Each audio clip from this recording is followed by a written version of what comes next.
होकर स्वतंत्र मैंने कब चाहा मैं कर लूं जग को गुलाम, मैंने तो सदा सिखाया है करना अपने मन को गुलाम। गोपाल राम के नामों पर कब मैंने अत्याचार किया, कब दुनिया को हिंदू करने घर घर में नरसंहार किया। कोई बतलाए काबुल में जाकर कितनी मस्जिद तोड़ी। भूभाग नहीं शत शत मानव के हृदय जीतने का निश्चय। हिंदू तन मन हिंदू जीवन रग रग हिंदू मेरा परिचय। 1948 का 47 का युद्ध दुनिया का विचित्र युद्ध था। हमेशा युद्ध विराम की मांग वो सेना करती है जो हार रही हो। संयुक्त राष्ट्र में वो देश जाता है जो छोटा हो, कमजोर हो, हार रहा हो। यहां हम बड़े थे, ताकतवर थे, जीत रहे थे। बस 48 से 72 घंटे की बात थी, पीओके हमारा होना चाहिए, हम संयुक्त राष्ट्र संघ में चले गए। ऐसे विचित्रता के उदाहरण हमने प्रस्तुत किए और भारत की छवि बनी कि एक सॉफ्ट स्टेट है। कोई भी आके हमें दबा सकता है, कोई भी आएगा और हमारे साथ किसी भी प्रकार की शरारत करके चला जाएगा और हम सिर्फ शांति के कबूतर उड़ाते रहेंगे। परंतु वो भूल गए कि हम जिस परंपरा के में विश्वास करते हैं, भारतीय परंपरा ये कहती है कि हम नाग पंचमी भी मनाते हैं, सांपों को दूध भी पिलाते हैं, तो नाग यज्ञ करने का सामर्थ्य भी रखते हैं जिसमें सारे नाग आकर आहुति। हम एकमात्र दल हैं जो स्वतंत्रता के बाद उत्पन्न हुए। विचार, प्रेरणा, वाणी, वेश, तत्व, दर्शन सब कुछ हमने इस स्वदेश से लिया और बढ़ते बढ़ते आज हम उस मुकाम तक पहुंचे कि भारत के सबसे बड़े और प्रमुख राजनीतिक दल बने। बहुत प्रश्न किया जाता है कि साहब आपका मात्र संगठन तो राष्ट्रीय स्वयंसेवक संघ है। हाँ, हम कहते हैं मात्र संगठन राष्ट्रीय स्वयंसेवक संघ है। हमारे अधिकांश नेता संघ से आए, अधिकांश नेता संघ के पदाधिकारी रहे, हमारे दोनों प्रधानमंत्री संघ के प्रचारक रहे। परंतु जो सवाल हमसे पूछते हैं, और संघ के संस्थापक डॉक्टर केशवराव बलिराम हेडगेवार थे, मैं प्रश्न पूछना चाहता हूं जो हमसे पूछते हैं कि आपका मात्र संगठन कौन, तो मैं पूछना चाहता हूं आपका मात्र संगठन कौन? कांग्रेस का संस्थापक कौन? एलन ऑक्टेवियम ह्यूम, ब्रिटिश सरकार का सेक्रेटरी। तो आपका तो मात्र संगठन ब्रिटिश सरकार हो गई। और बहुत से लोगों को नहीं ध्यान होगा कि कांग्रेस के पहले 4-5 अध्यक्षों के नाम बनाए तो एलन ऑक्टेवियम ह्यूम अध्यक्ष नहीं थे, वो संस्थापक थे। परंतु अल्फ्रेड रोब, जॉर्ज यूल, विलियम वैडनबर्न, ये सब जानते कौन है? ये कांग्रेस के प्रारंभिक अध्यक्षों के नाम हैं। और इतना ही नहीं, 1910 का वह वर्ष जिस वर्ष में वीर सावरकर को 2 जन्मों के काला पानी की सजा, 2 जन्मों के कारावास की सजा हुई, उस 1910 के वर्ष में कांग्रेस का अध्यक्ष William Wedderburn secretary government of India था। अब बताइए, आप ब्रिटिश हुक्मरान के हुक्म के नीचे पैरों के तले बैठकर स्वतंत्रता का आंदोलन लड़ रहे थे। इसलिए भाई, अपने मातृ संगठन, तुम्हारा मातृत्व भ्रातृत्व कहां था, यह देख लिया जाए तो दूध का दूध पानी का पानी हो जाता है। इसलिए जब हम यह बात कहते हैं कि इस देश में एक बड़ा परिवर्तन आया, तो आप देखिए, जब स्वतंत्रता का अमृत महोत्सव आया 2022, तो एक और परिवर्तन है। इस समय भारत के सभी प्रमुख पदों पर विद्यमान लोग, राष्ट्रपति, प्रधानमंत्री, लोकसभा अध्यक्ष, राज्यसभा के उपसभापति और चाहे गृह मंत्री, रक्षा मंत्री, सभी स्वतंत्र भारत में पैदा हुए हैं। तो यह भी एक काल चक्र के एक बड़े परिवर्तन को दर्शाता है कि अब भारत एक लंबी छलांग मारने के लिए आगे तैयार है। अब यह प्रश्न उठता है कि हम ये अगले 25 वर्ष में प्राप्त कैसे करेंगे? तो देखिए, इन 25 वर्षों में जो हमें आगे बढ़ना था, जैसा अभी पुष्यमित्र जी चर्चा कर रहे थे कि सुदर्शन जी ने कहा था कि भारत एक बड़े संक्रमण काल से गुजर रहा है, और उन्होंने कहा था वो 175 वर्ष का है, और वो 100 ये कहा था श्री अरविंदो ने। और श्री अरविंद का भी 15 अगस्त 2022 150 वर्ष पूरे हुए थे। श्री अरविंदो ने कहा था भारत एक महान परिवर्तन से गुजर रहा है जो 175 वर्ष का है, जिसका प्रारंभ स्वामी रामकृष्ण परमहंस के जन्म से हुआ। उनका जन्म 1836 में हुआ था, 175 साल 2011 में पूरे होते हैं। उन्होंने कहा था उसके बाद भारत का स्वर्णिम भविष्य दिखने लगेगा। अब कोई संदेह है कि 2011 के बाद क्या दिखना शुरू हुआ था? तो जो 21वीं सदी भारत की होगी, इसमें कोई संदेह नहीं है। भारत में किस विचार की होगी, यह संकेत भी 2011 के बाद यानी 2012 ऑनवर्ड्स मिलना शुरू हो गया था। तो जो महापुरुषों के वचन हैं वो व्यर्थ नहीं जाते हैं, हमें यह समझना चाहिए। इसीलिए देखिए, जब हम सत्ता में आए 2014 में, तो स्वतंत्रता की सार्थकता कहां से होनी थी। आज हम स्वतंत्र हैं, राज्य हमारा है, हमारे तंत्र में स्वतत्व कितना है। यह वही स्वतत्व है जिसके लिए लोकमान्य तिलक ने स्वराज्य कहा था। महात्मा गांधी ने 1909 में पुस्तक लिखी हिंद स्वराज, उसमें उन्होंने कहा कि अगर हम ब्रिटेन से मुक्ति चाहते हैं और खुद ब्रिटेन की नकल बनना चाहते हैं तो यह स्वराज नहीं हो सकता। यह स्वराज है क्या? तो उन्होंने यह कहा, स्वराज की पहली शर्त किया, जब तक स्वतंत्रता की सार्थकता का आभास हर गरीब व्यक्ति के हाथ में न पहुंचे, तो कहते हैं ना, उगा सूर्य कैसा कहो मुक्ति का ये उजाला करोड़ों घरों में न पहुंचा। तो 15 अगस्त 2014 को जब प्रधानमंत्री श्री नरेंद्र मोदी जी ने अपना पहला वक्तव्य दिया तो क्या कहा, जन धन योजना। ये कैसे संभव था कि भारत महान भारत बनेगा, आधे से ज्यादा लोग 60% लोगों का बैंक अकाउंट ही नहीं होगा, वो अर्थव्यवस्था के हिस्से ही नहीं होंगे। फिर उन्होंने क्या कहा, स्वच्छ भारत अभियान। फिर उन्होंने क्या कहा, बेटी बचाओ बेटी पढ़ाओ। तो तमाम राजनीतिक पंडितों ने कहा ये स्वच्छता और बेटी बचाओ बेटी पढ़ाओ तो नॉन पॉलिटिकल इश्यूज हैं, इनका क्या मतलब है। इनका मतलब जानते हैं क्या था? मतलब यह था, जो परिवर्तन हुआ था 2014 में, वो सिर्फ सरकार बदलने के लिए नहीं हुआ था, वो विचार और मानसिकता को बदलने के लिए हुआ था। इसीलिए आपने देखा कि 2014 के बाद जब उन्होंने स्वच्छता की बात कही, पहली बात, ये तीनों विषय किससे संबंधित थे? ये किसी बड़े उद्योगपति या संपन्न वर्ग के लिए थे ना, तीनों गरीब के लिए थे। जन धन योजना यानी अकाउंट गरीब के लिए था, स्वच्छता का सबसे अधिक कुप्रभाव पड़ता था तो गरीब पे पड़ता था, और बेटी बचाओ का जो भी समस्या थी वो निर्धन वर्ग या निम्न मध्यम वर्ग या मध्यम वर्ग तक थी। तो आप देखिए परिवर्तन इतना आया कि 2014 से पहले जितनी आसानी से किसी के हाथ में कोई रैपर हो, कोई गुटखे का टुकड़ा हो, कुछ हो, बड़ी आसानी से लोग सड़क पे फेंक दिया करते थे। अब 8 साल में हमने देखा कि हमारे विचार में, सोच में बदलाव आया। अब कोई ऐसे नहीं फेंकता, हम देखते हैं कि कहां पर जाके कूड़ादान है वहां डालते हैं।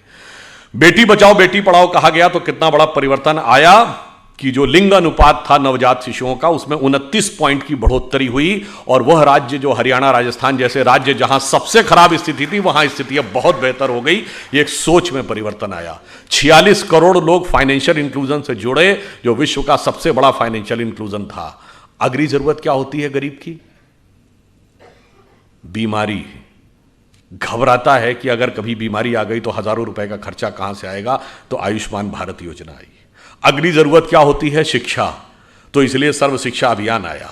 फिर सोच में बदलाव आया। पहले की सरकारें सोचती थी इस वर्ग को देना है, उस वर्ग को देना है। हमने कहा जी सबको देना है। इसलिए हर गांव में बिजली, हर घर में नल का प्रक्रम चल रहा है, हर गांव में सड़क पहुंचाने का काम किया।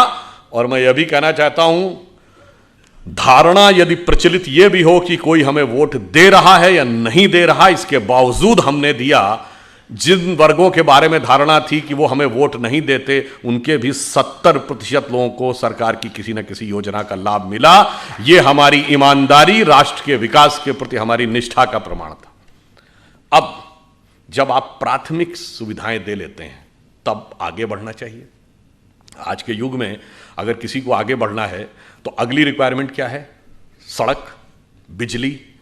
देखिए 3 प्रकार के काम होते हैं जो हमारी सरकार ने किए। एक काम वो जो पिछली सरकारें भी कर रही थी, हमने भी किए। बिजली है, सड़क है, पानी है, हमने भी बनाया, पिछली सरकारें भी बना रही थी। हमने उनसे ज्यादा अच्छा बनाया, उनसे ज्यादा गति से बनाया, उनसे ज्यादा परिमाण में बनाया, बगैर किसी आरोप और घोटाले के बनाया, पूर्ण पारदर्शिता से बनाया। दूसरी कैटेगरी के वो काम होते हैं जो पिछली सरकारों ने सोचा मगर करने की हिम्मत नहीं कर पाई, जैसे जीएसटी, जैसे सर्जिकल स्ट्राइक। तीसरी कैटेगरी में वो काम आते हैं जो पिछली सरकारों के कल्पना में ही नहीं आए होंगे, हमने वह भी करके दिखाया। तो प्रधानमंत्री जी ने किस रूप में सोचा? जब हम लोगों की विचारधारा के हाथ में पूर्ण सत्ता आती है तो देखिए सोचते कैसे हैं। दीनदयाल जी का अंत्योदय साकार किया, सबको देके। चाहें अगर आप याद करिए उज्ज्वला योजना में उन सारी महिलाओं को जिनके के लिए धुएं के से निकलने वाले आंसू नियति बन गए थे, उनको उनसे मुक्ति दिलाई। और यह भी महत्वपूर्ण बात देखिए, 2014 में एक और परिवर्तन आया। इससे पहले लोग सरकारों से अपेक्षा करते थे हमें और चाहिए, हमें और चाहिए। पहली बार ऐसा हुआ शायद लाल बहादुर शास्त्री जी के बाद, जब प्रधानमंत्री जी ने कहा जो सक्षम है, समृद्ध हैं, संपन्न हैं, अगर हो सके तो सब्सिडी छोड़ दें और 1 करोड़ से अधिक लोगों ने छोड़ दिया। यह तब होता है जब नेतृत्व की नीयत पर विश्वास होता है। तो देखिए, पहला चरण यह था कि किस ढंग से पहले सबसे गरीब वर्ग को जीवन की मूलभूत आवश्यकताएं उपलब्ध कराई जाए। उसके बाद अगला चरण देश के आर्थिक विकास का मार्ग प्रशस्त किया जाए। इसलिए इस कैटेगरी में वो काम आए, जैसे मैंने बोला, जीएसटी। पिछली सरकार ने भी तो कोशिश की थी, नहीं हो पाए। पूरे देश को एक टैक्स लॉ के अंतर्गत लाना ताकि बिजनेस को ग्रो करने का एक बड़ा अवसर मिल सके। उसके बाद ये सारी चीजें बेमानी हैं यदि आप सुरक्षा देश की मजबूत ना कर सकें। अब हमने आपको बताया जो सर्जिकल स्ट्राइक थी, बहुत से पिछली सरकारों ने क्लेम किया जी हमने भी कहा था, हमने भी कहा। भाई किया था तो क्यों नहीं हो पाया? और यह बात मैं प्रमाण के साथ बोलता हूं। अमेरिकी राष्ट्रपति बराक ओबामा ने अपनी किताब द प्रॉमिस लैंड में लिखा, 2010 में भारत आए थे, उस यात्रा का वृत्तांत देते हुए उन्होंने लिखा कि 26/11 के हमले के बाद उस समय की सरकार ने, जबकि सेना तैयार थी पाकिस्तान के ऊपर एक स्ट्राइक करने के लिए, उस समय की सरकार ने इसलिए अनुमति नहीं दी क्योंकि उस सरकार को लगता था कि इससे उपजे वातावरण से भाजपा को राजनीतिक लाभ न मिल जाए। यह आपकी हिम्मत नहीं थी, इसलिए नहीं कर पाए।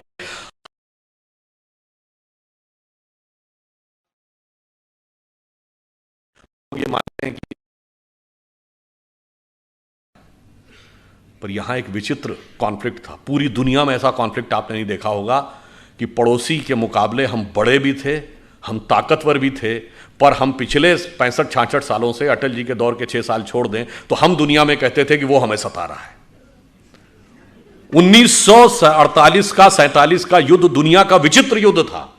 हमेशा युद्ध विराम की मांग वो सेना करती है जो हार रही हो, संयुक्त राष्ट्र में वो देश जाता है जो छोटा हो, कमजोर हो, हार रहा हो। यहां हम बड़े थे, ताकतवर थे, जीत रहे थे, बस 48 से 72 घंटे की बात थी, पीओके हमारा होना चाहिए, हम संयुक्त राष्ट्र संघ में चले गए। ऐसे विचित्रता के उदाहरण हमने प्रस्तुत किए और भारत की छवि बनी कि एक सॉफ्ट स्टेट है, कोई भी आके हमें दबा सकता है, कोई भी आएगा और हमारे साथ किसी भी प्रकार की शरारत करके चला जाएगा और हम सिर्फ शांति के कबूतर उड़ाते रहेंगे।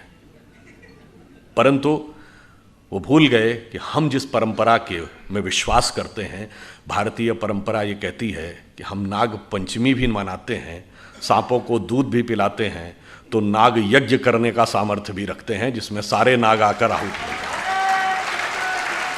तो हमने यह प्रेरणा ली कि कश्मीर घाटी को लहू लुहान करने वालों सुनो, एक भी बलिदान हुआ जवान नहीं भूले हैं, और दूध भी पिलाते हैं परंपरा हमारी मित्र, किंतु नाग यज्ञ का विधान नहीं भूले। और आपने देखा कि पहली बार भारत ने इन 8 वर्षों में, अब now the era of India जो सॉफ्ट स्टेट इज ओवर, अब वो दिन चले गए। तब जैसे मैं तो लखनऊ का रहने वाला हूं, हमारे यहाँ कहावत होती है, अमा मियाँ वो दिन लद गए जब उस साल लल्लू खा फाकते उड़ाया करते थे। तो वो कबूतर उड़ने के दिन लद गए और अब वो समय आ गया जब हम प्रबलता प्रखरता के साथ अपनी बात कहते हैं। और समय में कितना बदलाव आया। ये 8 वर्ष, 75 वर्ष के पहले 8 वर्ष हैं जब हमने पाकिस्तान से कोई ऑफिशियल बायलैटरल डायलॉग, औपचारिक द्विपक्षीय वार्ता नहीं की। और इसके बावजूद क्या हुआ, ये पहला मौका है। आप याद करिए, एक दौर था 1990 में, उस समय बेनजीर भुट्टो ने पाकिस्तान के नेशनल असेंबली में बोला था, जगमोहन जी गवर्नर थे उनके लिए, कि ये जगमोहन को हटाओ नहीं तो इसको भगमोहन बना देंगे। और हमारी सरकार ने हटा लिया था। और एक ये दौर था जब पाकिस्तान के नेशनल असेंबली में खड़े होकर इमरान खान ने कहा कि जो कुछ इन्होंने बालाकोट में किया उससे ज़्यादा खौफनाक कुछ करने जा रहे हैं। याद करिए कि पाकिस्तान के फॉरेन मिनिस्टर शाह महमूद कुरैशी का बयान नेशनल असेंबली में, आप सबको वो वीडियो क्लिपिंग याद होगी। उन्होंने कहा कि साहब हमारे पास आर्मी चीफ आए, उनके पैर कांप रहे थे, उन्होंने कहा खुदा का वास्ता है कि अभिनंदन को वापस कर दीजिए शाम तक, वरना 9 बजे के बाद हिंदुस्तान अटैक कर देगा। ये तो 1971 में कभी नहीं हुआ कि फॉरेन मिनिस्टर और आर्मी चीफ ये कहे कि उसके पैर कांप रहे थे, वो भी पाकिस्तान की नेशनल असेंबली में। उनका दिया बयान है, किसी पत्रकार का बयान नहीं है। यह परिवर्तन आया। फिर कुछ काम ऐसे जो इस अमृत काल को आगे वास्तविकता में चरितार्थ करेंगे, जो किसी ने सोचा नहीं। जैसे अगर भारत को इलेक्ट्रिसिटी चाहिए, विकसित देश बनना है, तो पावर रिक्वायरमेंट है इंफ्रास्ट्रक्चर के बाद। अब पावर में हमारा 44% पावर कोल से आता है। अब कोयले से अगर हम इतनी भारी मात्रा में एनर्जी लेंगे तो एक तो उससे पर्यावरण का बहुत प्रभाव पड़ेगा, आने वाले समय में, और हम कितनी ऊर्जा ले पाएंगे। तो इस पर सोचना चाहिए कि भगवान ने भारत को क्या दे रखा है। देखिए, भारत के दो छोरों को देखिए, पूर्वी छोर और पश्चिमी छोर। पश्चिमी क्षेत्र का जो इलाका है, जिसमें गुजरात है, राजस्थान है, वैसे आजकल तो वहाँ पानी बहुत गिर रहा है, मगर सामान्यतः वहाँ पानी की कमी रहती है, मगर सूर्यदेव बहुत प्रचंड रूप में वहाँ पर अपना प्रबलता दिखाते हैं। और जो पूर्वी हिस्सा है, जिसमें बिहार है, उड़ीसा है, बंगाल है, असम है, वहाँ नदियों के पाट बहुत चौड़े हैं, बहुत पानी गिरता है, बाढ़ की समस्या रहती है। अब देखिए, उन्होंने सोचा कि इसको हम कैसे भारत की सामर्थ्य के लिए प्रयोग कर सकते हैं। तो जो पूर्वी हिस्सा था, वहाँ पे क्यों ना ड्रेजिंग करके, उसमें गहराई करके इनलैंड वाटरवेज कम्युनिकेशन की शुरुआत की जाए। और जब जल मार्ग से परिवहन होता है तो सड़क और रेल मार्ग के मुकाबले 1/10 कॉस्ट आती है और 1/10 पोल्यूशन होता है। और आपने देखा कि 2019 में हल्दिया से लेके और वाराणसी तक पहली बार इनलैंड वाटरवेज के द्वारा ट्रांसपोर्टेशन शुरू हुआ। और जिधर पानी कम गिरता है तो क्यों नहीं सोलर एनर्जी का प्रयोग करना चाहिए।